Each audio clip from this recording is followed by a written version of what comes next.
لما ارتحل عسكر بن سعد عن كربلاء وساروا بالسبايا والرؤوس، مشى نساء من بني أسد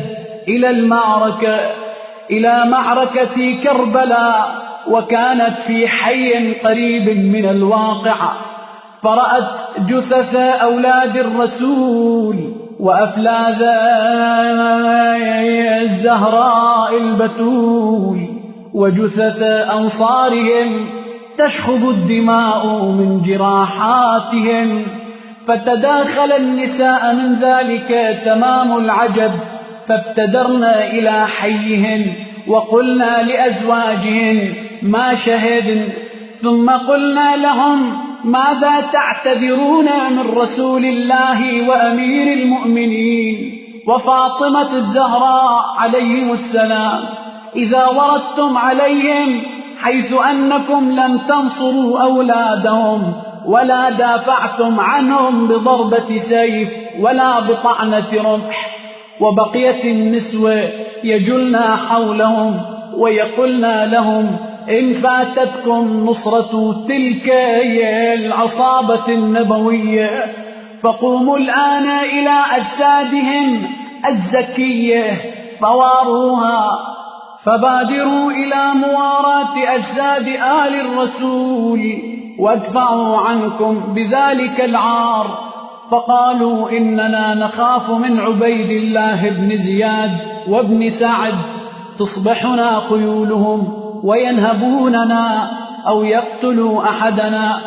فقال كبيرهم الرأي أن نجعل عينا على طريق الكوفة ونحن نتولى دفنهم. قالوا هذا الرأي السديد. ثم أنهم وضعوا رجلا وأقبلوا إلى جسد الحسين وصار لهم بكاء وعويل، ثم أنهم اجتهدوا على أن يحركوه من مكانه ليشقوا له ضريحا، فلم يقدروا أن يحركوا عضوا من أعضائه الشريفة. فقال أحدهم ما ترون؟ قالوا نجتهد أولا في دفن أهل بيته ونرى رأينا فيه، أي في جسد الحسين عليه السلام فيما بعد.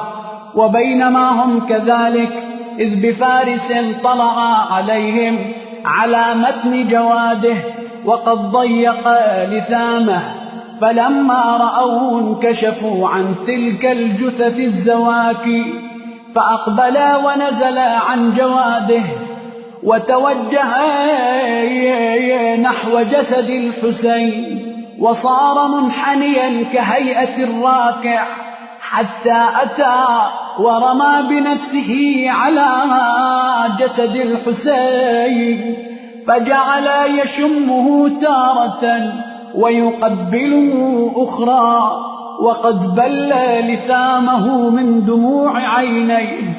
ثم رفع رأسه ونظر إلى بني أسد وقال ما وقوفكم حول هذه الجثث؟ قالوا أتينا للتفرج عليها. قال ما كان هذا قصدكم؟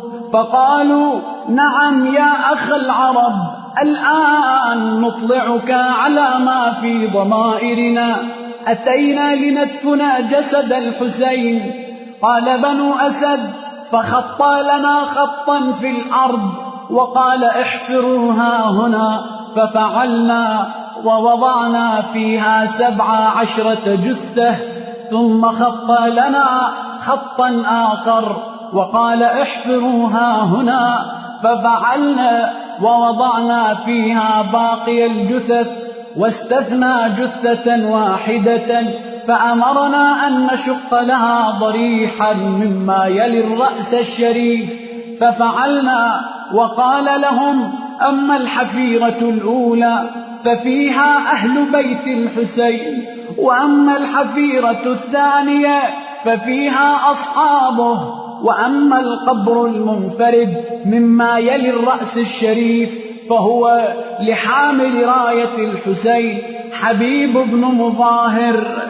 ثم أقبلنا لنعينه على جسد الحسين عليه السلام، وإذا به يقول لنا بخضوع وخشوع: أنا أكفيكم أمره.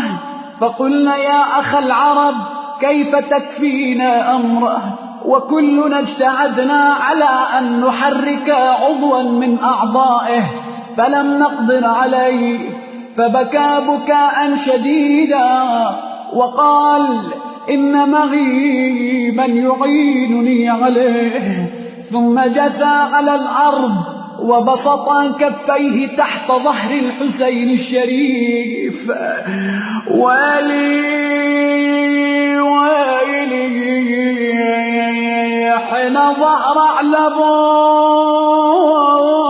والله أعلم بحاله، بداية للكفن والتابوت لف باريه وشاله، وضع يديه تحت ظهره وقال: بسم الله وبالله وفي سبيل الله وعلى ملة رسول الله، هذا ما وعد الله ورسوله وصدق الله ورسوله، ما شاء الله، لا حول ولا قوة إلا بالله العلي العظيم.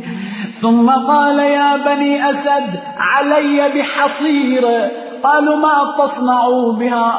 قال: لأضع عليها أوصال الحسين المقطعة. فناولوه حصيرة جمع عليها أوصال الحسين، ثم أنزله في قبره ولم يشرك معه أحدا من بني أسد. قال بنو أسد: فرأينا قد وضع خده على نحره الشريف وهو يبكي، وسمعناه يقول: طوبى لأرض تضمنت جسدك الشريف، أما الدنيا فبعدك مظلمة، وأما الآخرة فبنورك مشرقة، أما الحزن